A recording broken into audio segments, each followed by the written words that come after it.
Crimen célebre. Historia de un proceso, de Rodolfo Soria Galvarro. El día 4 de noviembre de 1874, la ciudad de Oruro estaba de duelo. Lloraba una gran desgracia. Por todas partes se veían rostros pálidos, miradas sombrías, y las lágrimas y los sollozos brotaban, con ahogados gemidos de los más varoniles corazones. Numeroso gentío salía precipitadamente y en confusión por una de las calles de la ciudad que conduce al camino que se dirige a La Paz. Todos parecían presa del espanto, como si un sacudimiento terrestre o una tempestad desoladora hubiese sembrado el miedo en el espíritu de los habitantes de esa ciudad, que en otros días apenas da señales de una vida paciente y silenciosa. ¿Qué sucede?, se preguntan unos y reciben por respuesta el horrible espectáculo de un cadalso, dispuesto a recibir la sangre de un criminal. Cuánto dolor hiere el alma, cuánta tristeza en esos supremos instantes en que la mano de Dios cae sobre la cabeza de un delincuente para hacerle expiar sus vicios y sus maldades, lavando con su sangre la inmaculada túnica de la virtud que la ajarán sus crímenes. No hay corazón que no se rompa y no derrame torrente de sentimiento convertido en lágrimas, sangre generosa de las heridas del alma. Por todas partes se ven escenas desgarradoras, desesperada aflicción, pálidos cuadros del grande y sangriento drama que representa la sociedad. Aquí está una mujer que, aterrada por el siniestro espectáculo que tiene a su vista, compadece a la madre del que van a justiciar y pide al cielo la muerte del hijo que amamanta con la savia de su ser y que forma su paraíso en la tierra. Allí cae un anciano de rodillas pidiendo a Dios misericordia, al contemplar el patíbulo que se alza, con serena, imponente y siniestra majestad, para que ahí se extinga la vida de un desgraciado. Allá se ven niños y jóvenes que apenas se explican el panorama aterrador que miran con llanto de piedad en los ojos. ¿Qué sucede? ¿Cuál es la causa del aparato tan conmovedor, del cuadro tan sombrío? Vamos a conocerla. Capítulo 1. El día 21 de julio de 1874, la voz pública denunciaba un crimen espantoso, sin igual, hasta el presente, en los anales judiciales de Bolivia. Se había asesinado, en el lugar de Pongo Vilque, 4 leguas distante de la ciudad, al conductor de la valija de correspondencia para La Paz, a donde se remiten centenares de pesos en billetes del Banco Nacional. La víctima de tan bárbaro atentado era un pobre anciano, que por un salario mensual de 15 pesos hacía esa penosa travesía sufriendo los rigores del frío y las molestias del calor. Llamábase José Santos Sarvia, hombre dócil, honrado e incapaz de oponer resistencia a una agresión cualquiera, en razón de su edad bastante avanzada. El crimen cometido era, pues, de los más cobardes y por consiguiente de aquellos que despiertan en el alma de los justos esa santa indignación contra los que la perpetran. Indagábase por los nombres de los malhechores. Nadie sabía responder y todos pedían su castigo para escarmentar a los delincuentes que desde meses atrás cometían toda clase de atrocidades, para saciar su concupiscente codicia. Creíase que, averiguada la verdad, conocidos los autores del crimen, se descubriría a los factores de otros delitos, tanto o más escandalosos. Se pensaba en saber quiénes perpetraron el robo que sufrió en Ebullaín, quiénes sustrajeron algunos miles del fuerte del Tesoro Departamental, cuando don Mateo López Videla desempeñaba el cargo de administrador de aquella oficina, y quiénes, por fin, asesinaron a un joyero, cuyo nombre hasta ahora se ignora y cuyo cadáver se encontró en el mismo punto de Pongo Vilque, con la cabeza separada del tronco, al parecer por el golpe de Azuela.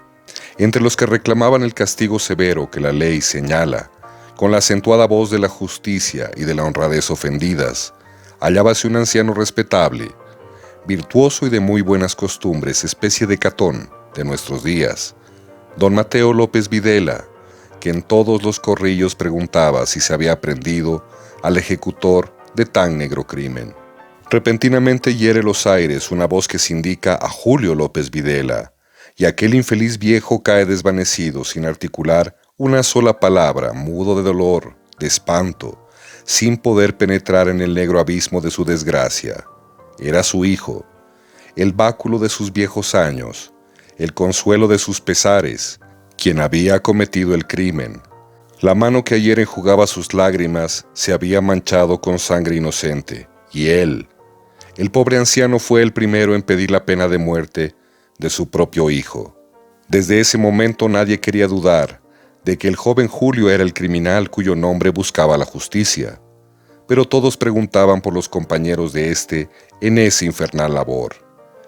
El Ministerio Público, a cuya cabeza estaba el inteligente y honrado magistrado Daniel Galindo, ordenó al señor agente fiscal que requiere inmediatamente al juez instructor la organización del sumario para averiguar la verdad del hecho tan escandaloso, y señaló el camino que debía seguirse para llegar a este fin. Con este oficio comenzó ese sumario sencillo que puso de manifiesto el crimen y sus autores, derramando torrentes de luz sobre todas las dudas que se suscitaron respecto de la parte que tuvieron en el delito las personas acusadas de haberlo cometido. Sigamos paso a paso las investigaciones de la justicia, leyendo atentamente las páginas del proceso. Numerosos son los testigos que se presentan a evacuar sus declaraciones, pero muchas de ellas son tan insignificantes que no es preciso trasladarlas aquí, porque omitiéndolas nada se pierde de la claridad del juicio, ni se descuidan elementos necesarios para formar la certidumbre de los jueces y, por consiguiente, para ilustrar la opinión del lector. Presentóse, en ese mismo día 21 de julio, y a las 8 p.m. un joven casi un niño, Nicasio Argandoña, pariente y pupilo de don Manuel Vicente Mier, jefe de una honrada familia. Llegaba de Popó, pueblo indígena situado a las 12 leguas de Oruro. En su tránsito encontró a Julio López Videla, que se dirigía a Sora, por errado camino. Hízoselo notar a Argandoña, indicándole el camino que debía seguir. Según el testigo, Videla cabalgaba una mula parda, pequeña, y llevaba un poncho blanco con fajas de color de la bandera nacional, verde, amarillo y colorado. Poncho que se lo puso tan luego que vio aproximarse a Argandoña. Tenía además en el cuello una bufanda colorada con manchones amarillos y un pantalón negro con fajas blancas. Nada a la verdad hacía presumir que Julio Videla hubiera cometido un crimen, y la duda parecía ganar terreno en la conciencia pública. El postillón que acompañaba al correo no parecía y se desconfiaba de poderle encontrar, en razón del carácter huraño y meticuloso de los indios que sirven en este trabajo. Llamóse pues entonces al postillón, que trajo el sargento mayor Juan de Dios Lugo, que llegó en aquel día después de desempeñar una comisión en La Paz. Presente ante el agente fiscal que instruía el sumario, por ser infragante el delito, se apresó así. En el pie del cerro de San Pedro encontramos con el mayor Lugo a 3 individuos, 2 a pie y uno montado en una mula parda pequeña y con una mancha blanca en la nariz. El oficial Lugo trabó conversación con el que estaba a bestia y bebieron algunos tragos de licor. El jinete era blanco, joven delgado, lampiño y de regular estatura. Llevaba un poncho tejido en el país. El color de la mula, su tamaño y la descripción del caballero coincidían con la que expresó al respecto Nicasio Argandoña. Nacían nuevos indicios contra Videla, cuyo paradero se sabía. Juan de Dios Lugo, hombre más inteligente que el anterior, podía dar mayores noticias con relación al hecho. Estas se buscaban con avidez, pero el pueblo todo convertido en agente de la policía judicial. Pero Lugo no quiso responder sinceramente y negó abiertamente lo que aseguraba su postillón. Más tarde fue examinado el indígena, Carlos Pinaza, quien, anoticiado del suceso por el postillón del damnificado, había seguido en su camino a los asesinos, pero solo a grande distancia para no infundir recelos. La declaración se reduce a manifestar que Pablo Laime y Manuel Huacaña le invitaron a que siguieran con ellos a los criminales que estaban a una poca distancia. 2 de ellos, dijo, iban en una sola mula, y el otro se dirigió en otra mula a Iroco Villorio, a 3 millas de la ciudad. La mula, parda con mancha blanca en la nariz, el poncho blanco con su faja de 3 colores, el pantalón, etc., debían sindicar nuevamente por boca de Fermín Tangara al joven Videla, que llegó a la casa del testigo en Iroko y trabó con él conversación demandándole que le beneficiara algunos metales que guardaba en su poder. Ya era preciso oír al infeliz Videla, contra quien habían fuertes y fundadas sospechas. El señor agente fiscal así lo requirió, y la policía judicial envió 3 agentes de su seno para capturarlo.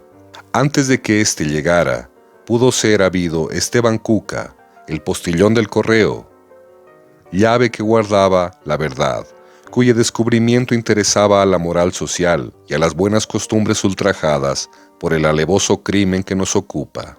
Quisiera trasladar aquí toda la declaración del indígena, conservando esa sencillez, esa austera verdad que la caracteriza y que es una de las cualidades de esa clase desgraciada, olvidada por la sociedad. Quisiera traducir fielmente el lenguaje patético empleado por Cuca, sin olvidar la infantil ingenuidad que tanta fuerza hizo en el tribunal y en el auditorio. Yo soy, dice conmovido el indígena, yo soy el postillón que marché con el correo a La Paz. Yo he presenciado la muerte del infeliz Saravia, la violación de la correspondencia epistolar, y yo he dado parte del hecho a la policía de seguridad a las 4 de la tarde de ayer. Juez: ¿cómo tuvo lugar el crimen que usted refiere? ¿Cuántas fueron las personas que lo perpetraron? Testigo: a grande distancia de nosotros, y en el camino que debíamos seguir, vimos con el pobre Saravia unos bultos que parecían marchaban con borricos. Llegamos a las 3 leguas y vimos que habían sido 3 individuos, uno cabalgando en una mula, cuyo color no recuerdo, y los otros 2 iban a pie. El de la mula llevaba en la mano una botella con licor. Apeóse e hizo que bebieran sus compañeros y Saravia. No me fijé en los otros, porque estoy acostumbrado a ver tantos en el camino que atravieso diariamente, que no puse atención en ellos pasando rápidamente mi camino, pero estoy seguro de que guardé memoria de sus fisonomías. Apenas había caminado unas 5 cuadras cuando oí la detonación de un arma de fuego disparada sobre el conductor de la valija. Vuelvo súbitamente la cabeza y veo que 2 de los asesinos desarrajan aún sus armas homicidas contra el indefenso viejo que cae de su cabalgadura. Semejante espectáculo me aterró, y cuando se comenzó el atentado corrí en dirección a unos ranchos para salvarme de la persecución de uno de los bandidos y dar aviso a los que vivían allí, para seguir la pista a los malhechores. Debo advertir que luego habló algo que no comprendí con Saravia. Poco adelantó la justicia con la anterior declaración. Ignorábase lo principal, los nombres o al menos las señas inequívocas de los asaltadores, señales que podían dar el hilo del enredo. Ya la comisión judicial había llenado su cometido y Julio Videla espera las interrogaciones del tribunal. Antes de escucharle en solemne acto, conozcamos sus antecedentes personales, siguiéndole desde su cuna, si esto nos es posible, tanto el memorable suceso que historiamos. Julio López Videla era hijo legítimo de Dorotea Rivero o Rivera. 2 años contaba apenas cuando tuvo la desgracia de perder a su padre, que había hecho del tierno niño el encanto de sus días. Muerto aquel, pasó Julio a la casa de su tío don Mateo, quien le educó desde temprana edad, llenándole de caricias y haciéndole olvidar la pérdida del que le dio el ser y le arrulló en su cuna. Por esto es que siempre se consideró al joven Julio como al legítimo hijo del pobre viejo, que le rodeó de halagos en su infancia, que le hizo vivir en una escuela de moral estricta, de virtud severa. Julio era, pues, el modelo de la sumisión, el ejemplo vivo de la virtud y la moral que teníamos a la vista los niños de su edad. La escrupulosidad de su padre llegó hasta el extremo de enseñarle por él todos los conocimientos elementales que se aprenden en las escuelas, para evitar que su querido Julio pervierta sus costumbres en el comercio diario con niños de otra clase y condición social. Jamás salía Julio solo de su casa. Siempre se le veía contraído a sus ocupaciones, siempre sumiso y obediente. ¿Cuántas veces el que estas líneas escribe para ocultar las faltas pueriles de niño, para hacer olvidar las horas que pasaba fuera de su casa, decía a sus padres: Julio me ha detenido en su casa, he pasado con él las horas que he permanecido ausente de casa? Palabras eran estas que calmaban el enojo paternal, porque veían que aquel niño era la imagen animada de la inocencia, y comprendían que en su casa solo se recibían lecciones de moral y de buenas costumbres. Cuán lejos estaban entonces de pensar que aquella dócil criatura muriera en el patíbulo de la deshonra, convicto de un crimen aborrecible. Creció así Julio, respirando ese ambiente bonancible de paz y de virtud. Antes de cumplir 20 años, y sin haber recibido profesión ni oficio alguno a causa de las aprensiones de su padre adoptivo, casóse con la joven Delfina Torrico, niña muy niña y sin educación alguna, especie de dalia sin aroma, sin otra belleza que la del rostro, quizás diamante en bruto que no se supo pulimentar para darle resplandores o luz. No hablemos más de esta desdichada joven, que arrastra los pesados eslabones de la cadena del aprobio, que le legara su propio esposo. Dejémosla sola, con su desgracia llorando abandonada los rigores del destino. Dejémosla con el dolor que la tiene asida entre sus brazos para no dejarla más. No había pasado mucho tiempo de su matrimonio cuando Julio, que solo con él se hizo visible en la sociedad, principió a mostrarse. El pájaro, tanto tiempo preso, había conseguido salvar la portezuela de su jaula y quería vagar en la inmensidad de ese espacio que se llama mundo, sin comprender tal vez que allí fermentan vicios y pasiones, que como negras y corrompidas nubes envuelven a los que surcan ese espacio, llevados por los vientos y sin tener por luz que los guíe una sólida educación distinta de esa pobre que se da dentro de las paredes de una casa, donde jamás se viera más que la paz de una familia honrada. Julio casado se hizo dilapidador. Compraba caballos que al día siguiente se vendían por la mitad de su valor. Compraba coches, joyas y todo lo que podía agradar a su esposa, sin pensar en que nacían para él obligaciones más serias, y él debía principiar a trabajar para ser el apoyo de su tierna esposa. Nada oía, parecía que era presa de un delirium tremens espantoso, y que quería agotar sus recursos, que eran pequeños sin duda, pero que podían ser la base de una fortuna. Julio, andando los meses, se hizo libertino. Con pasos de gigante avanzaba sin vacilar hacia esa pendiente ignominiosa de la que lo veremos precipitarse un día con un valor digno de ser empleado. Tal era el joven sindicado que hoy está en presencia de un juez respondiendo con voz tranquila a las preguntas que le dirige. Veamos ese interrogatorio que es muy importante para formar juicio sobre el asunto que nos ocupa. Juez, ¿sabe usted quién es el autor del asesinato del conductor de correos Santos Sarabia, robo de los valores que llevaba en la valija y violación de la correspondencia epistolar que conducía? Videla, conozco a los autores del delito.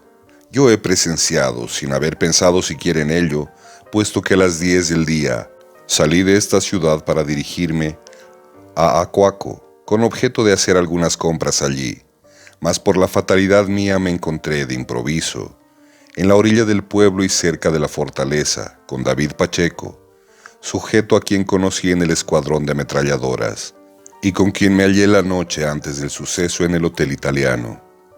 Este señor me dijo que en el punto de Calacaya, muy cerca de Acuaco, podía yo hallar los objetos que buscaba para comprar. A esta sola inclinación, sin malicia e incautamente cambié de rumbo y nos encaminamos ambos en dirección a aquel lugar.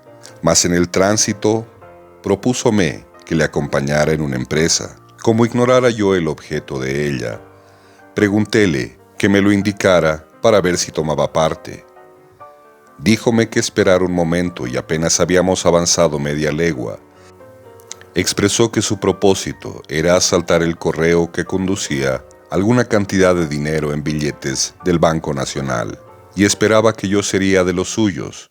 A proposición tan temeraria y criminal que escuché, me ruboricé de rabia y de vergüenza, y le contesté enfadado que no podía comprometerme en semejante delito, Así que oyó lo que le dije, me amenazó con el rifle que llevaba y amedrentado tuve que callar. A pesar de que yo tenía un revólver, quise después desprenderme de compañía tan peligrosa y venir acá a dar noticia del proyecto bárbaro que se me comunicara. Pero el temerario David Pacheco se lanzó sobre mí amenazando mi existencia de un modo más serio que anteriormente. Hombre más robusto que yo, me tomó del brazo con violencia y me redujo a una absoluta impotencia física y prevalido de su fuerza obligóme a seguirle, lo que verifiqué sin replicar, atemorizado por las amenazas que veía tan fáciles de que se realizaran. Buscaba en vano medios de salvación en trance tan difícil.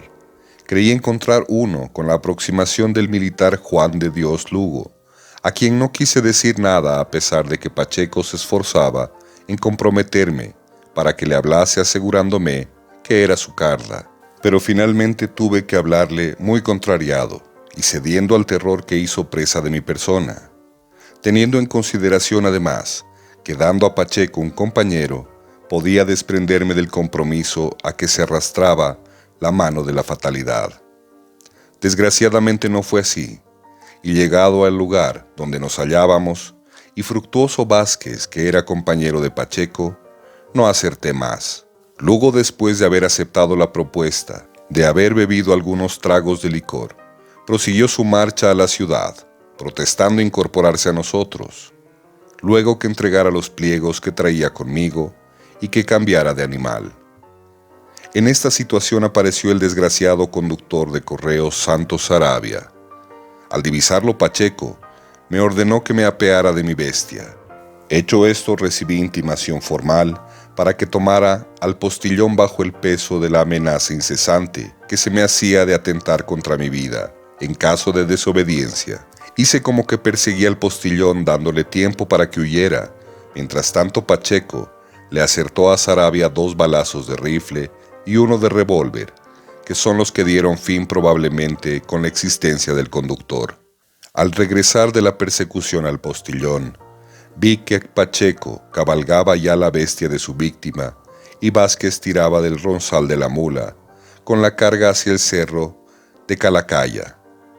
Seguidos hasta el lugar indicado donde se abrió la valija, con la aproximación de algunos viajeros que traían camino a la ciudad, creí que hubiera llegado algún apoyo para perseguir a los autores del crimen que presencié con disgusto.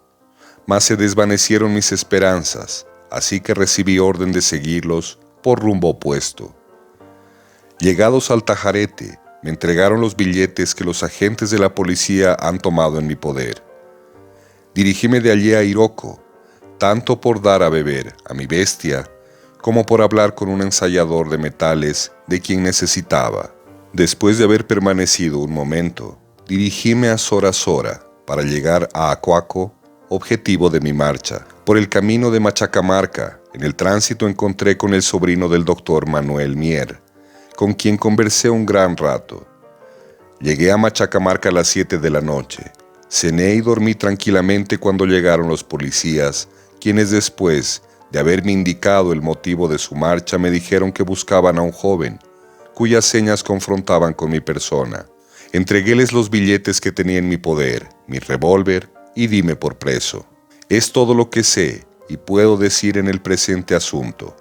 Por la índole de esta declaración, al parecer tan ingenua, podía creerse que solo la fuerza ruda del destino había arrastrado al infeliz Videla a presenciar un crimen tan horrible y de tanta magnitud.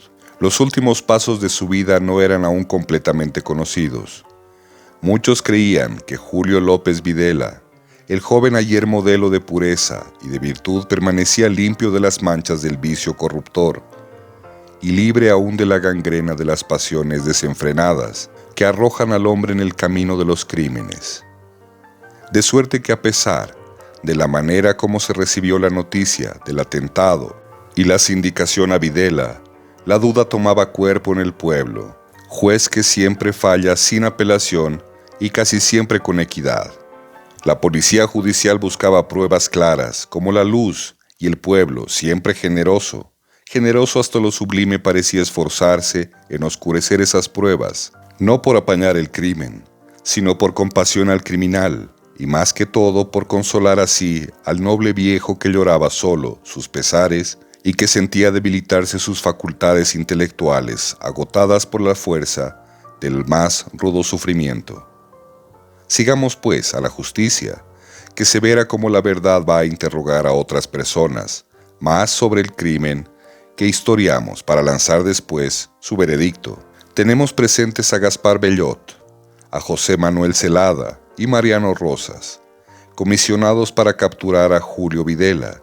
Son uniformes sus declaraciones, que se recuden a asegurar que encontraron al sindicado dormido en Machacamarca, que se recogieron billetes de banco y sobres de cartas certificadas, que ocultó en el interior de la posta, que se le arrebató el revólver que llevaba consigo y por fin que no era él el autor principal, pues fue llevado por Pacheco, a quien encontró casualmente en las afueras de la ciudad. La única diferencia notable en estas disposiciones era que Celada aseguraba que Videla le dijo que después de que Pacheco dio el primer riflazo al conductor, él, Videla, le acertó otro. Esta confesión hecha por el sindicado a un agente de policía ponía por tierra toda la indagatoria que se creyera antes sincera y franca. Y los jueces parecía que creían tener descubierta ya la verdad que se buscaba para castigar al criminal, para salvar la vindicta pública torpemente ultrajada y para hacer que los fueros de la moral social no sean impunemente rotos y despreciados. Julio López Videla indicó los nombres de sus compañeros en la lúgubre tarea de perpetrar el crimen. La policía judicial solo pudo encontrar a Fructuoso Vázquez y Juan de Dios Lugo. Siguiendo nuestro método para apreciar sus afirmaciones, veamos lo que son estas personas y examinemos sus antecedentes y el grado de moralidad de sus costumbres. Fructuoso Vázquez es hijo de Julián Vázquez, hombre honrado y bueno hasta hoy. Es dependiente de toda confianza en todas las casas comerciales y mineralógicas que han aprovechado de sus servicios, de suerte que Fructuoso Vázquez en su infancia ha recibido lecciones de honradez y de virtud. Como su padre es pobre y ya viejo, solo ha podido darle la educación imperfecta de las escuelas de primeras letras. Sabe pues leer y escribir y es de oficio zapatero. Llegado a su juventud ha sido lo que el vulgo llama un tunante, joven entregado por las noches a la vida de diversión y holganza, si bien trabajador durante el día. Después se ha dicho que relajadas sus costumbres tenía parte en algunos robos nocturnos que se verificaban con escandalosa frecuencia antes del atentado, materia de este escrito, aunque esa voz no era completamente creída en atención a la honradez sin tacha de su viejo padre. Juan de Dios Lugo es militar, elevado a la altura de sargento mayor del ejército, por el turbio oleaje de las revoluciones de partido que han esquilmado Bolivia y la han arrojado al profundo abismo de la degradación más triste, de la más espantosa debilidad. No ofrece antecedentes conocidos, ignórase dónde nació, ni quiénes fueron los autores de su existencia. David Pacheco es militar retirado, o lo que es lo mismo una planta exótica, parásito social sin nombre en el catálogo de la humanidad, sin familia ni hogar, vagabundo de profesión, que hoy la justicia lo busca en vano. Tal es el retrato moral de estas tres personas, acusadas hoy de un horrible crimen. Y hemos dicho antes que Lugo se esforzó en negar todo lo que aseguraba el postillón que le acompañaba de Caracollo, última posta que se toca en el camino de La Paz a Oruro. En su segunda declaración, recibida después de que se oyó a Videla, expresó que encontró a éste a menos de una legua de distancia, que le preguntó de política, que le propuso entrar en una empresa sin indicar su objeto. Nada pues podía sacarse del mutismo de Lugo, que indudablemente conocía el asunto. Fructuoso Vázquez, siguiendo el plan concebido por Videla de aminorar su crimen, echando el peso de su infamia sobre los nombres de sus cómplices, para cargar sobre sí la menor parte de responsabilidad posible, decía entre otras cosas que siguió a Videla por la promesa que se le hizo de que se le pagarían 100 pesos que le adeudaba a éste.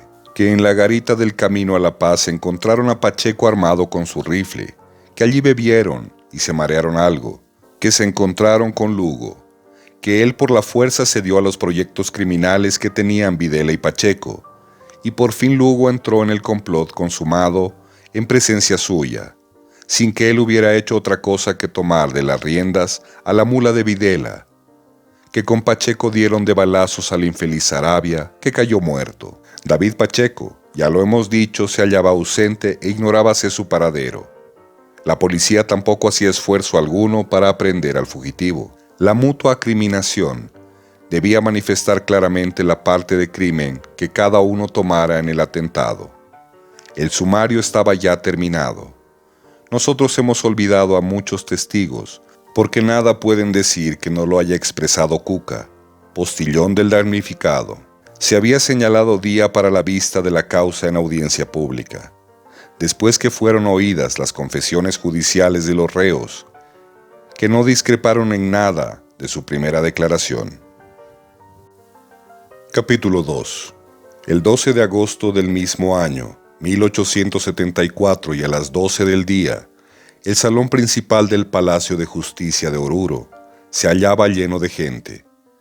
Una numerosa concurrencia iba a presenciar los debates públicos en la causa motivada por el asesinato de Sarabia. El tribunal de partido, compuesto de los señores Tomás Carpio, José Calvimontes y José María Chávez, formaban la mesa juzgadora. Ocupaba el sitial el joven Augusto Saconeta, agente fiscal encargado provisionalmente de la Fiscalía de Partido. Estaba sentado en su banquillo y libre de sus prisiones el primer acusado, Julio López Videla, tranquilo y sereno, como la inocencia, defendido por el doctor Froilán Caldera, abogado práctico en su profesión, pero sin la elocuencia necesaria en situaciones como la presente, en que solo conmoviendo al auditorio y a los jueces podía hacerse menos severa la sanción penal contra el reo. El auditorio parecía detener su respiración para no perder una sola palabra en las declaraciones que debían prestarse. Todos se hallaban pendientes de la mirada del reo, de los labios de los testigos. Se escuchó con avidez el requerimiento del señor fiscal de distrito, en el que se examinó con escrupulosidad todas las pruebas del funcionario, pidiendo en consecuencia que se decrete la acusación contra los reos.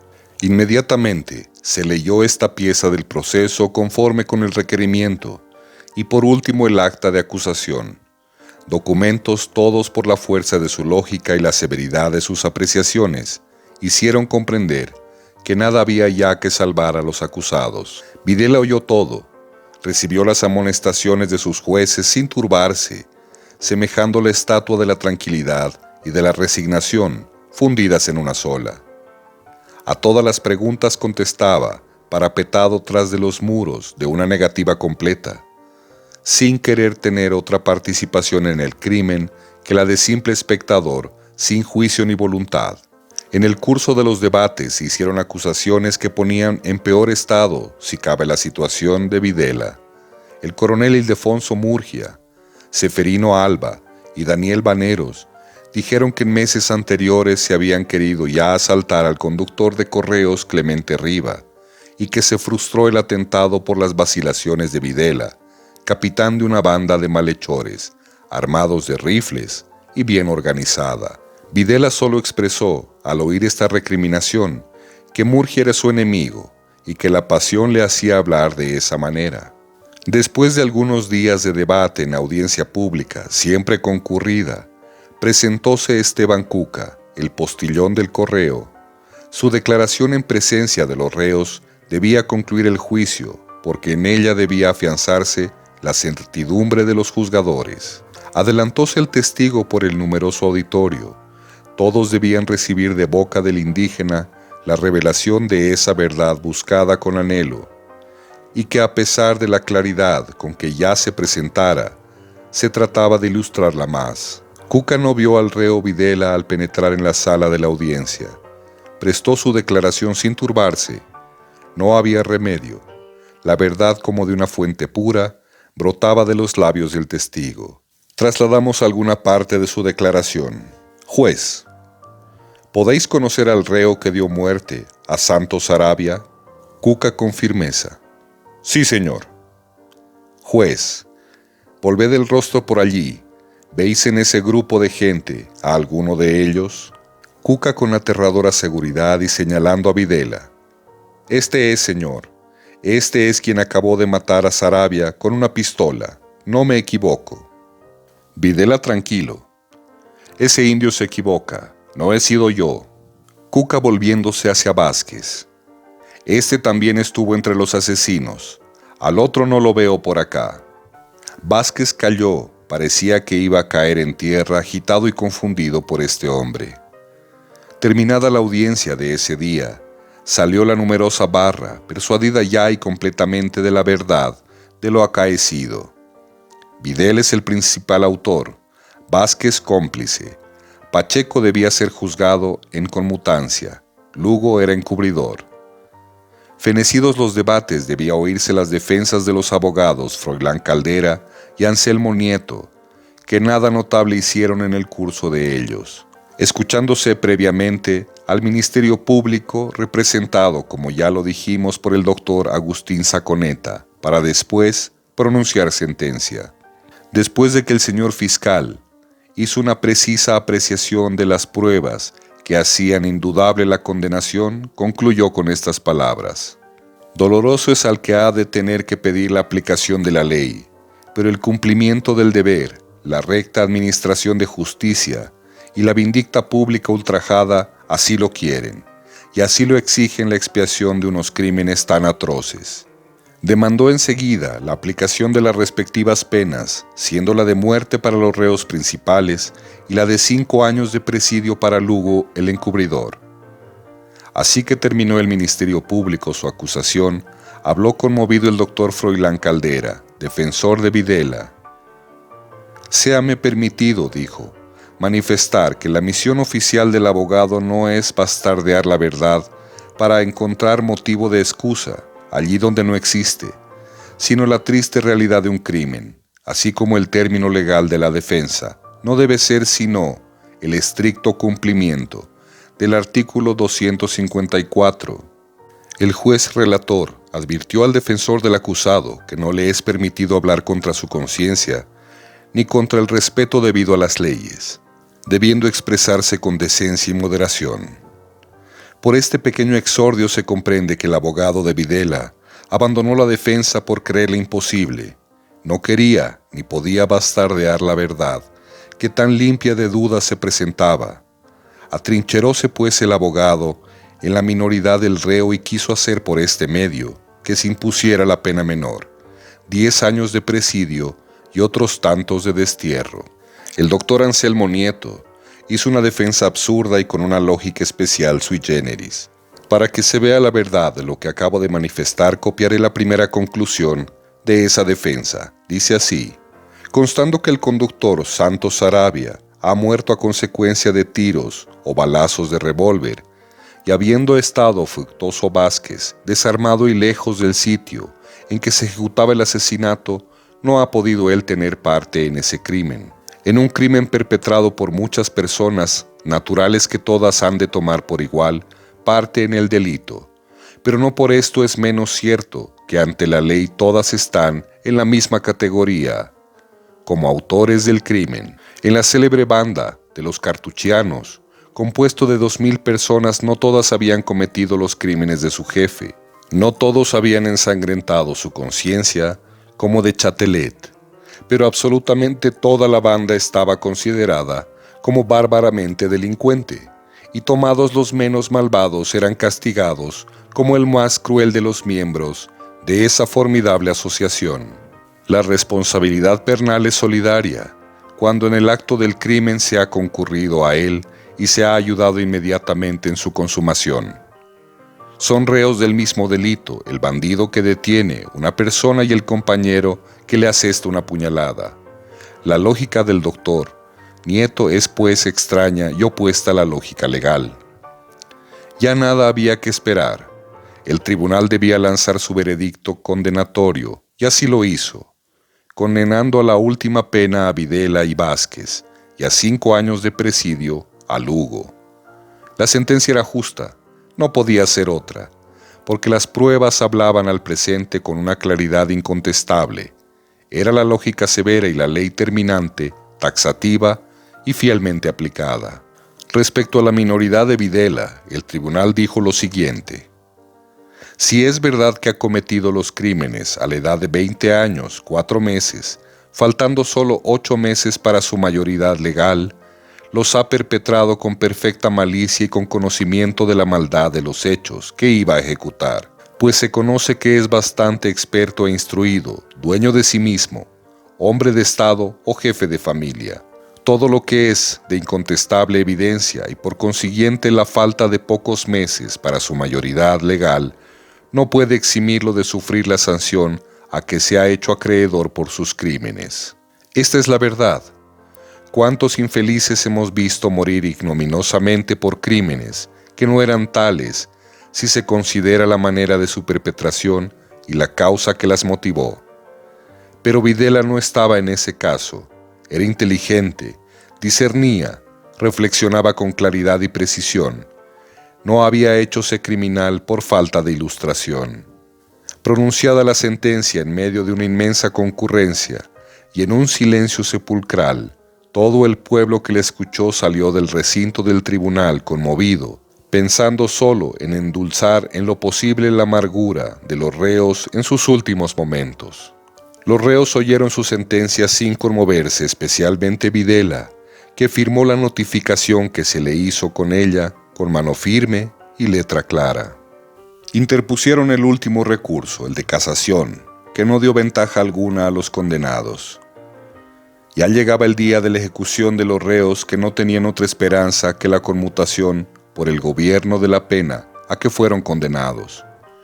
Cuando Fructuoso Vázquez consiguió evadirse protegido por un soldado de la guardia que le custodiaba, fue imposible capturar al fugitivo.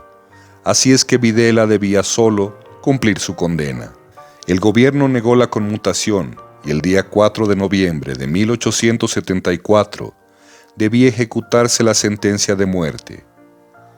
En este tristísimo día hemos visto en el pueblo de Oruro esa lúgubre confusión, ese ir y venir constante de la muchedumbre, ávida de emociones que deseaba presenciar la ejecución del reo Julio Videla.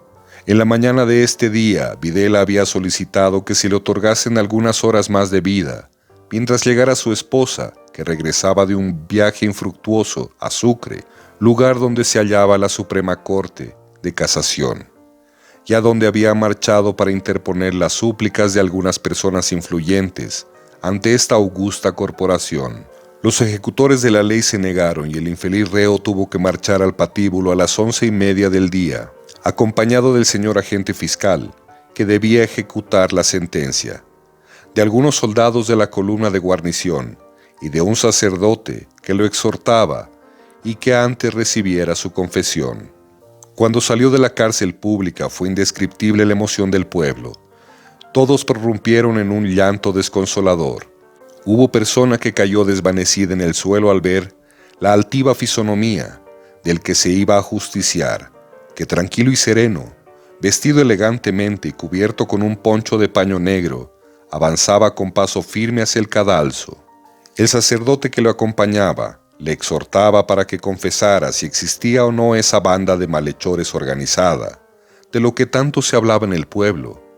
El reo contestaba sinceramente, según creemos, negando la existencia de esa que podía comprometer la paz doméstica de Oruro. Apenas llegó al lugar del suplicio donde se había colocado de antemano un poste y 2 adobes, Videla pidió permiso para hablar. Todos creyeron que allí tendría lugar una delación de la banda cuyo capitán, se decía, era él.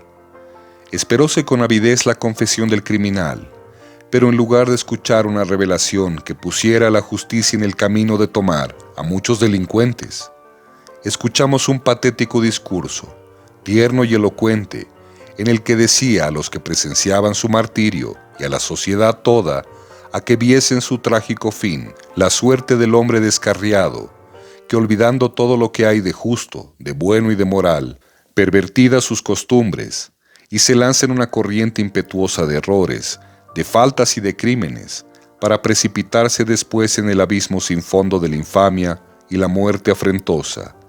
Que huyesen todos, decía, de esa senda de delitos que conducen al infierno de la desesperación y de la ruina, y que siempre llevasen grabado en el corazón, con el buril de la moral, el código de los 10 preceptos, síntesis de la verdad cristiana, o lo que es lo mismo de la verdad de la humanidad, para salvarse de las torturas que sufría él, y más que todo para librarse del castigo severo que impone la conciencia, juez más austero aún que los que lo condenan a morir. Concluyó pidiendo perdón a la sociedad ofendida y demandando a sus amigos una oración sincera por su alma, que debía desprenderse de su cuerpo pocos momentos después. Las palabras del pobre Julio tuvieron eco en el corazón del pueblo. ¿Cuánto hubiera hecho él por el sentenciado? Pero no era posible detener la espada de la justicia que iba a caer sobre la cabeza del criminal por mandato de Dios. Sentóse Julio en el patíbulo, sacó de su bolsillo un pañuelo blanco, vendóse los ojos con él y dirigiéndose a los soldados: «Amigos», les dijo, «no me tiréis a la cara, heridme aquí en el pecho».